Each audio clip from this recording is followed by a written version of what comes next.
Hello everyone, welcome to my channel. कैसे हैं आप सब। आज मैं आप सब के लिए एक ही वीडियो में काफ़ी सारी यूज़फुल टिप्स लेकर आई हूं, जिसकी मदद से घर और किचन के काम को आप फटाफट कर पाएंगे और परफेक्ट तरीके से कर पाएंगे। तो चलिए आज के सारे टिप्स देख लेते हैं। पहला टिप्स है, इसके लिए हमें चाहिए कॉफ़ी का पाउच।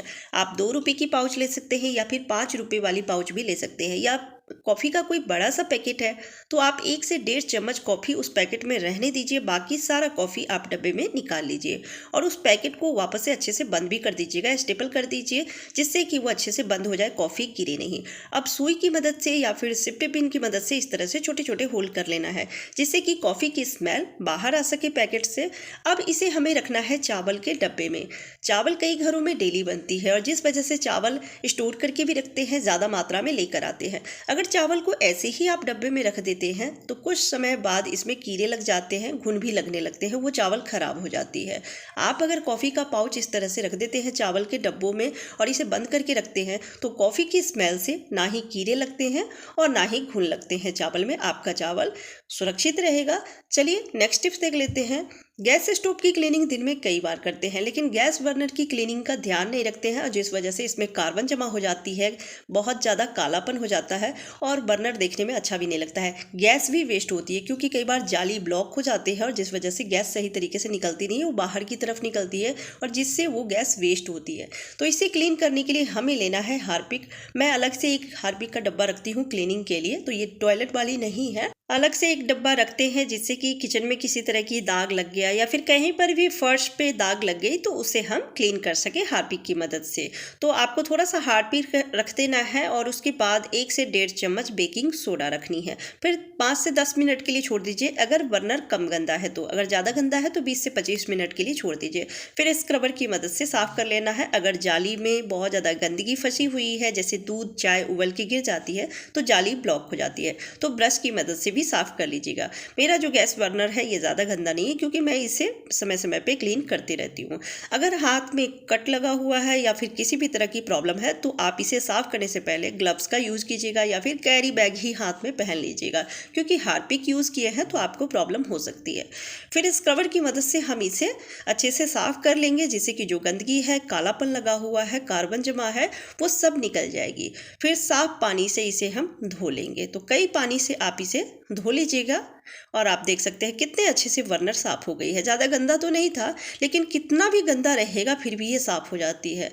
आप चाहे तो थोड़ा सा विम जेल या फिर जिस भी साबुन से बर्तन साफ़ करते हैं वो साबुन यूज़ कर सकते हैं लास्ट में, जिससे कि जो गंदगी होगी वो निकल जाएगी। और फिर कई पानी से आप इसे धो लीजिए, सूखे कपड़े से पोंछ के सुखा लीजिए या फिर थोड़ी देर के लिए धूप में छोड़ दीजिए, जिससे कि बर्नर अच्छे से सूख जाए। फिर आप इसे यूज़ करेंगे, गैस वेस्ट नहीं होगी और बहुत अच्छे से गैस निकलती भी है। देख सकते हैं कितने अच्छे से ये साफ़ हो गई है। खाने पीने की बहुत सारी चीज़ों में मिलावट होती है, इन मिलावट को पहचानना बहुत ज़्यादा मुश्किल रहता है। मैं बहुत सारे टिप्स आप सबके साथ शेयर करती रहती हूँ कि खाने पीने की चीज़ों को हम किस तरह से पहचानें। आज मैं गुड़ को चेक करने का बहुत ही आसान तरीका बताने वाली हूँ। जब भी आप गुड़ खरीद कर लेकर आते हैं, खाने से पहले इसे ज़रूर चेक कर ले। आपको लेना है गुनगुना पानी, 1 गिलास गुनगुना पानी ले लीजिए और 2 से 3 टुकड़े इस तरह से आपको गुड़ का रख देना है और उसके बाद चम्मच से इसे मिक्स कर लीजिए। जो मिलावट वाली गुड़ होती है वो तले में जाके बैठ जाती है, गुड़ के ऐसे ही ढेले रह जाते हैं, यानी कि जो गुड़ के टुकड़े आपने रखे हैं वो आसानी से मिक्स नहीं होती है, गुठलियाँ रह जाती हैं।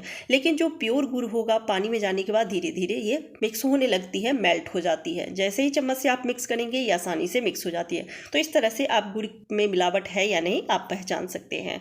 आज मैं सफ़ेद तिल के लड्डू बनाने का बहुत ही आसान तरीका बताऊंगी। मैं ली हूँ 250 ग्राम सफ़ेद तिल और इसे अच्छे से पहले साफ़ कर ली हूँ। अब 5 मिनट के लिए हम इसे गैस पे भून लेंगे। तो भारी तले वाली पैन लीजिएगा और लो टू मीडियम फ्लेम पे हम इसे 5 मिनट के लिए भून लेंगे, थोड़ा सा कलर चेंज हो जाए उतना ही। और अब एक बर्तन में निकाल देंगे। निकालने के बाद इसे फैला देना है, जिससे कि ये ठंडा हो जाए। फिर हम इसे मिक्सर में रख के दरदरा पीस लेंगे। 5 से 7 मिनट में ये लड्डू बनके तैयार हो जाती है। बहुत ही आसान तरीका है और टेस्टी भी लगता है। और सर्दी के मौसम में तिल गुड़ की लड्डू खाना भी चाहिए, सेहत के लिए भी फ़ायदेमंद होती है। मैं 250 ग्राम तिल ली हूँ तो 250 ग्राम गुड़ ली हूँ। आप कम भी ले सकते हैं, कम तिल गुड़ की लड्डू भी बना सकते हैं, या फिर मीठा अगर आपको कम पसंद है तो आप तिल ज़्यादा ले लीजिए, गुड़ कम ले सकते हैं। फिर भी लड्डू बहुत आसानी से बन जाती है। अब गुड़ को मैं मिक्सर में रख लेती हूँ। आप अलग अलग भी पीस सकते हैं या फिर साथ में भी पीस सकते हैं। मिक्सर जार बड़ी है तो मैं दोनों को साथ में ही पीस लूँगी। मैं थोड़ा सा सफ़ेद तिल साबुत निकाल ली हूँ, जिससे कि लड्डू में हम बाद में मिक्स करेंगे तो वो साबुत तिल दिखाई देती है लड्डू में, तो देखने में अच्छा लगता है। अब इसे दरदरा पीस लेती हूँ। पीसने के बाद एक बर्तन में निकाल लेंगे, और जो साबुत तिल अलग से मैं निकाल के रखी थी अब इसमें मैं रख दूँगी। और 1 चम्मच घी रखना है, तो देसी घी है तो बहुत बढ़िया, क्योंकि उसकी खुशबू बहुत अच्छी आती है। घी रखने से लड्डू की खुशबू बहुत अच्छी आती है और लड्डू खाने में भी टेस्टी लगता है। अब इसे हम बढ़िया से मिक्स कर लेंगे, और उसके बाद आप अपने हिसाब से छोटी बड़ी लड्डू बनाएंगे तो आसानी से बन भी जाती है, हाथ में ये लड्डू चिपकती नहीं है। तो कम गुड़ में भी अगर आप इस लड्डू को बनाना चाहते हैं तो आसानी से बना सकते हैं। मैं सारे लड्डू बना ली हूँ और आप देख सकते हैं कितना टेस्टी लग रहा है। तो कैसी लगी आपको ये रेसिपी कमेंट करके ज़रूर बताइएगा। नेक्स्ट टिप्स देख लेते हैं। सर्दी के मौसम में पूरे दिन जब सर में कैप पहन के रखते हैं तो इससे कई बार बैड स्मेल आती है, और वूलन का कपड़ा जब हम वॉश करते हैं इसे सूखने में टाइम लगता है, कई बार धूप नहीं निकल रही है, हम इसे वॉश नहीं कर पा रहे हैं। बैड स्मेल को कैसे दूर करें, तो आप ले लीजिए टेल्कम पाउडर और कैप को उल्टा करके उस पर पाउडर को छिड़क देना है। फिर आप इसे सूखे कपड़े से झाड़ लीजिए। बहुत ज़्यादा अगर स्मेल आ रही है तो 5-10 मिनट के लिए पाउडर को रहने दीजिए, फिर आप झाड़ लीजिएगा, तो सारी स्मेल दूर हो जाती है। मोबाइल का चार्जर अगर इस तरह से आप स्विच बोर्ड में लगा के रखते हैं और इस तरह से वायर को लपेट के रखते हैं तो वायर वहाँ से कटने लगती है और आपका चार्जर खराब हो जाती है। या फिर अगर वायर को नीचे की तरफ गिरा के रखते हैं, घर में छोटे बच्चे हैं, बच्चों की पहुँच अगर वहाँ पे हो जाती है तो वो खींच देते हैं और चार्जर टूट जाती है। तो आप इस तरह से इसे फोल्ड कर सकते हैं। इस तरह से फोल्ड कर लीजिए, फिर रबर लगा दीजिए या फिर कोई क्लचर है तो वो लगा दीजिए, तो इससे आपका चार्जर खराब नहीं होगी, सुरक्षित रहेगी। अगर आप नमकीन चूरा बना रहे हैं या फिर चूरा मटर फ्राई कर रहे हैं तो इसे हाई फ्लेम पे फ्राई कीजिए। आप भारी तले वाली पैन लीजिए या कढ़ाई लीजिए, और उसमें हाई फ्लेम पे जब आप फ्राई करते हैं तो चूरा बहुत ही क्रिस्पी बनती है। कई बार नॉनस्टिक पैन में या फिर तवा में तेल घी की चिकनाई बहुत ज़्यादा हो जाती है, जो कि नॉर्मल क्लीनिंग से क्लीन नहीं होती है। तो इसे क्लीन करने के लिए आप गैस पे रखिए और गैस ऑन करके उसमें 1 गिलास पानी रखना है, थोड़ा सा बेकिंग सोडा और 1 चम्मच जितना आप विम जेल रख दीजिए, या फिर डिटर्जेंट पाउडर रख सकते हैं या शैम्पू भी रख सकते हैं, और इसे 1 से 2 बॉयल आने तक इसे ऐसे ही रहने देना है। तो जो भी तेल घी की चिकनाई रहती है वो सब निकल जाती है। फिर आप स्क्रबर की मदद से इसे साफ कर लीजिए। जो तेल घी की चिकनाई कहीं लगी होगी या जो गंदगी होगा वो सब साफ हो जाएगी। लेकिन स्क्रबर आप सॉफ्ट वाली यूज़ कीजिएगा, जो स्टील स्क्रबर है या कोई हार्ड वाली स्क्रबर नहीं लेना है, और एकदम हल्के हाथों से रफ करके इसे साफ कर लीजिए। फिर पानी से धो के सूखे कपड़े से साफ कर लीजिए, तो इस तरह से तेल घी की चिकनाई पैन से या फिर तवा से निकल जाती है। कई बार छोटे बच्चों के हाथ पेन लग जाती है तो वो हाथ पैर पे, कपड़ों पे, हर जगह पे इस तरह से लिख लेते हैं, या फिर दूसरे बच्चों के हाथ पैर पे भी पेन से दाग लगा देते हैं, जिसे साफ करना बहुत ज़्यादा मुश्किल रहता है। और बच्चों की स्किन काफ़ी कोमल होते हैं, अगर हम कपड़े से रफ करके साफ करते हैं तो उन्हें प्रॉब्लम भी होती है, रेडनेस हो जाते हैं वहाँ पे। तो आप डीओ या फिर परफ्यूम यूज़ कर सकते हैं। जहाँ पर भी बच्चों ने पेन से लिख लिया है वहाँ पे थोड़ा सा डीओ या फिर परफ्यूम छिड़क दीजिए। नहीं तो आप नारियल तेल भी यूज़ कर सकते हैं। नारियल तेल लगा के फिर कॉटन की मदद से हल्के हाथों से इस तरह से साफ करेंगे तो सारे इंक का दाग भी निकल जाएगी और बच्चों को प्रॉब्लम भी नहीं होगी। कई बार हम बाहर जा रहे हैं, ज़्यादा बर्तन लेके नहीं जाते, या फिर पिकनिक के लिए बाहर जा रहे हैं, इमाम दस्ता नहीं लेके गए हैं, तो ग्लास में भी आप अदरक लहसुन का पेस्ट बना सकते हैं, या फिर काली मिर्च का या लौंग इलायची का पाउडर तैयार कर सकते हैं। ग्लास में इस तरह से कैरी बैग लगा लीजिए, और उसके बाद जो भी कूटना है वो रख के बेलन की मदद से आप कूट सकते हैं। बहुत ही आसानी से इसका पाउडर तैयार हो जाती है। और ग्लास की जो हाइट है वो थोड़े ज़्यादा होते हैं, जिस वजह से वो उछल के बाहर भी नहीं निकलते हैं। जैसे इमाम दस्ता में कई बार लहसुन या फिर इलायची भी कूट रहे हैं तो वो बाहर की तरफ गिरती है, ग्लास में नहीं गिरती है। घर में छोटे बच्चे हैं, अगर ब्लैंकेट को इस तरह से फोल्ड करके रखते हैं या फिर कंबल को, तो खेल खेल में बच्चे इसका फोल्ड खराब कर देते हैं और फिर से हमें फोल्ड करना होता है। तो जो मैं ट्रिक बताती हूँ, इस ट्रिक से जब आप फोल्ड करते हैं तो ये अच्छे से फोल्ड हो जाती है और इस तरह से ये पैक हो जाती है कि बच्चे जितना मर्जी इसके साथ खेले या इसके ऊपर कूदे, इसकी फोल्ड खुलती नहीं है। तो आप बस ध्यान से देखिएगा, और इस तरह से जब आप फोल्ड करेंगे, बच्चे इसके ऊपर चाहे जितना मर्जी कूद ले, लेकिन इसकी जो फोल्ड है वो खुलती नहीं है और देखने में भी बहुत ही प्यारा लगता है। नेक्स्ट टिप्स देख लेते हैं। दूध, चाय या फिर गर्म पानी ही जब थर्मस में रखते हैं, अगर इसे अच्छे से साफ ना किया जाए तो इससे स्मेल आती है दूध चाय की, और इसके तले में गंदगी बैठ जाती है। जो चिकनाई होती है चाय की या फिर पानी की ही, वो चिकनाई आसानी से नहीं निकलती है जब हम नॉर्मल क्लीनिंग करते हैं। तो हमें लेना है स्क्रबर, सॉफ्ट वाले स्क्रबर, इस तरह से कलछी के जो डंडा है या फिर चमची है तो उसमें इस तरह से लपेट दीजिए और रबर लगा दीजिएगा।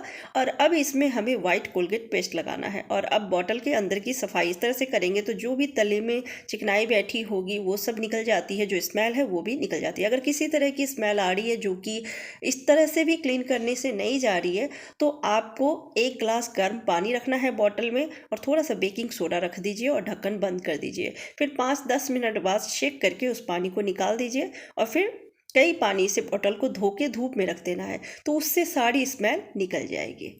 तो मैं बॉटल को कोलगेट से इस तरह से साफ़ कर ली हूँ बॉटल के अंदर से, और अब बाहर से भी साफ़ कर लूँगी। कोलगेट पेस्ट से स्टील के बर्तन बहुत अच्छे से साफ़ हो जाती है, नए जैसी हो जाती है।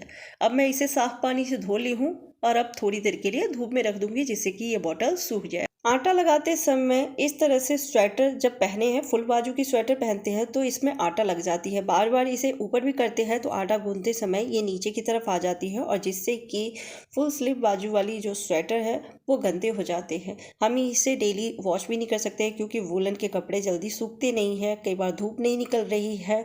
तो आप एक छोटा सा काम कर सकते हैं, स्वेटर का बाजू ऊपर करके यहाँ पे आप रबर लगा लीजिए, इलास्टिक वाली रबर भी लगा सकते हैं जिससे कि यहीं पे ये फिक्स हो जाएगी। फिर आप आसानी से आटा लगा सकते हैं, स्वेटर भी गंदा नहीं होगा।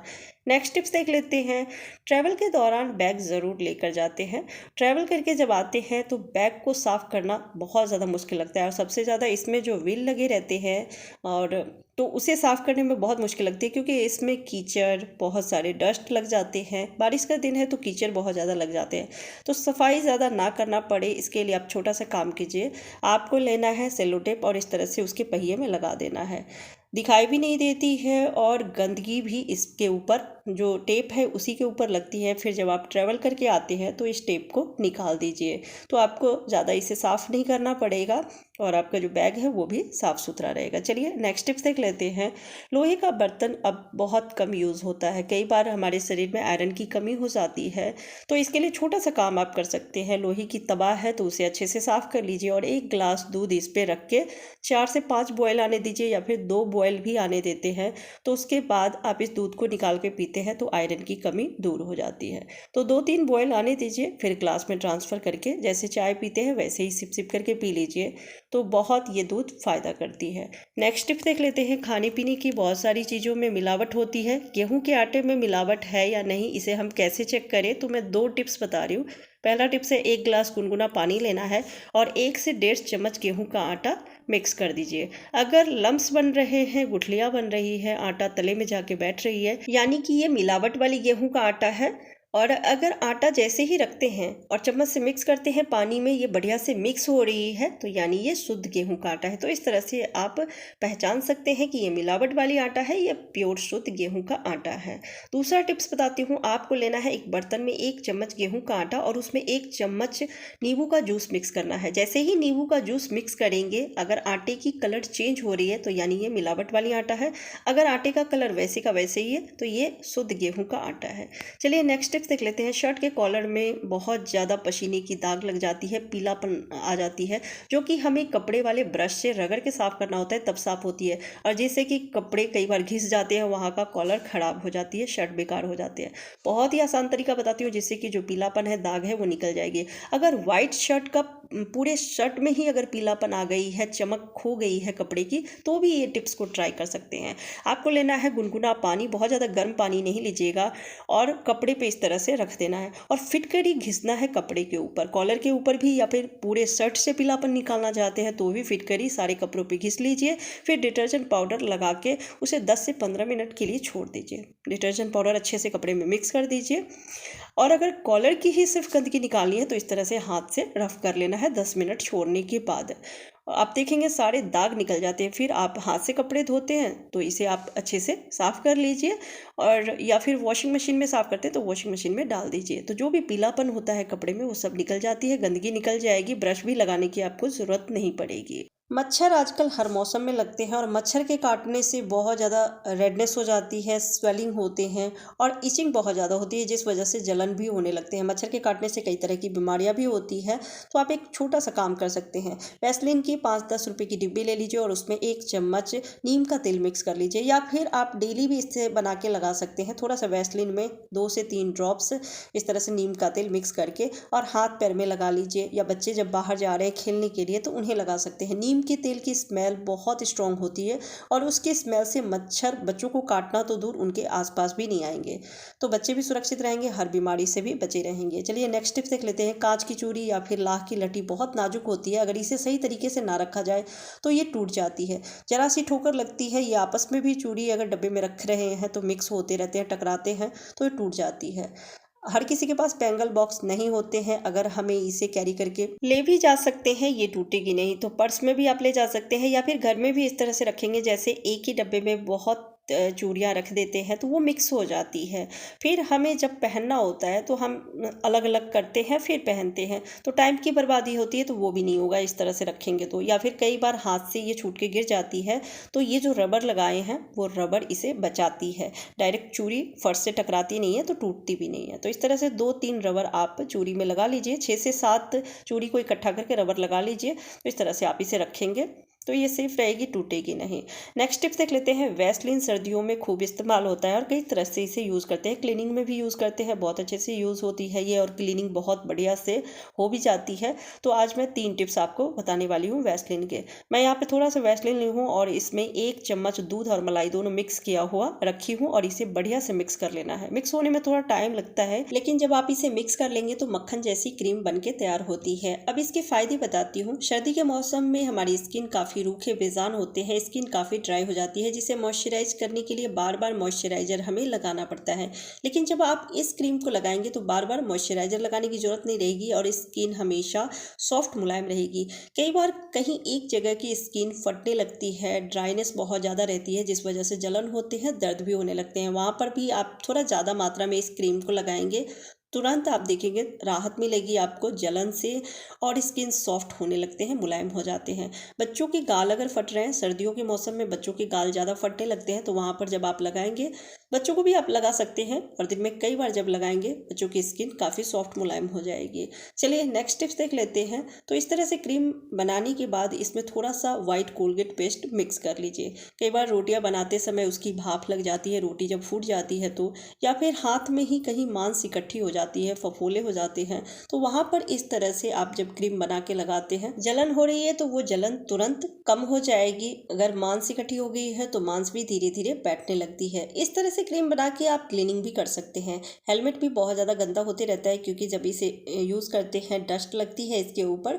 तो इस तरह से क्रीम बना के हेलमेट के ऊपर इस तरह से लगा दीजिए, फिर गीले कपड़े से पोंछ लेना है। पानी ज़्यादा नहीं होना चाहिए, बस कपड़ा हल्का सा गीला हो। उसके बाद इसे बढ़िया से पोंछ लीजिए। पोंछने के बाद सूखे कपड़े से इसे साफ कर लेना है। हेलमेट देखेंगे बिल्कुल नए जैसी हो जाती है, अच्छी सी चमक आ जाती है। देख सकते हैं पहले कैसा था हेलमेट और अब कैसा है। तो वैसलीन से और कोलगेट पेस्ट से क्लीनिंग भी बढ़िया से हो जाती है। चलिए नेक्स्ट टिप्स देख लेते हैं। हम लेडीज़ बटन ज़रूर रखते हैं घर में, नई बटन भी रखते हैं और पुराने शर्ट का भी बटन कट करके रख लेते हैं, जिससे कि कई बार शर्ट का बटन टूट के गिर जाती है, नहीं मिलती है, तो हम इनमें से बटन मैच करके और फिर शर्ट में लगा देते हैं। अगर ऐसे बटन को रखें तो गुम हो जाती है, समय पे मिलती नहीं है। तो आप सेफ्टी पिन में इस तरह से सिक्योर करके रखें, जिससे कि जब भी आपको ज़रूरत पड़े बटन की आसानी से मिल भी जाएगी और एक भी बटन गुम भी नहीं होगी। तो जितना भी बटन है उसे इस तरह से सेफ्टी पिन में सिक्योर कर लीजिए। एक सेफ्टी पिन में बहुत सारे बटन आ भी जाते हैं। हम लेडीज जब भी मार्केट जा रहे हैं शॉपिंग करने के लिए या फिर कहीं भी ट्रैवल कर रहे हैं, पर्स जरूर लेकर जाते हैं और पर्स में कीमती सामान भी कई बार कैरी करके लेके जाते हैं, जैसे ज्वेलरी, कार्ड, पैसे, फ़ोन ज़रूर लेकर जाते हैं। भीड़ भाड़ वाली जगहों पर जब जा रहे हैं तो डर रहता है कि कहीं पर्स से ये सारे सामान गुम ना हो जाए, क्योंकि भीड़ भाड़ वाली जगहों पे इतना ध्यान नहीं रहता है और आसानी से जिप खोल के इसमें से सामान गायब कर सकते हैं। तो 2 टिप्स बता रही हूँ। पर्स में 2 बेल्ट लगे रहते हैं, तो अगर आपके पर्स में भी इस तरह से अगर लॉक वाली अगर लगी हुई है तो आप इसे जिप में फंसा सकते हैं। लॉक वाली अगर पिन लगी हुई है तो आप इसे जब जिप में फंसा देंगे तो कोई भी जिप को खोल नहीं पाएगा और सामान भी आपका सुरक्षित रहेगा। लेकिन हर पर्स में ऐसा सिस्टम नहीं रहता है, तो आप छोटा सा काम कर सकते हैं। जितना भी पर्स में जिप है, जितने खल होते हैं उतने जिप होते हैं, तो जिप के पीछे आपको सेफ्टी पिन लगा देना है। बढ़िया से सेफ्टी पिन लगाइएगा जिससे कि कोई भी जिप को खोल ना पाए, क्योंकि जैसे ही आप सेफ्टी पिन लगा देंगे बढ़िया से, जिप वहीं पे लॉक हो जाती है, फिक्स हो जाती है। जिप पीछे की तरफ नहीं जाती है, नहीं खुलेगी, तो फिर सामान भी आपका सुरक्षित रहेगा। उम्मीद करती हूँ आज के सारे टिप्स आपको पसंद आए होंगे। पसंद आती है तो प्लीज़ वीडियो को लाइक एंड शेयर कर दीजिएगा। चैनल पर पहली बार आए हैं तो चैनल को सब्सक्राइब कर लीजिएगा। Bye bye, take care.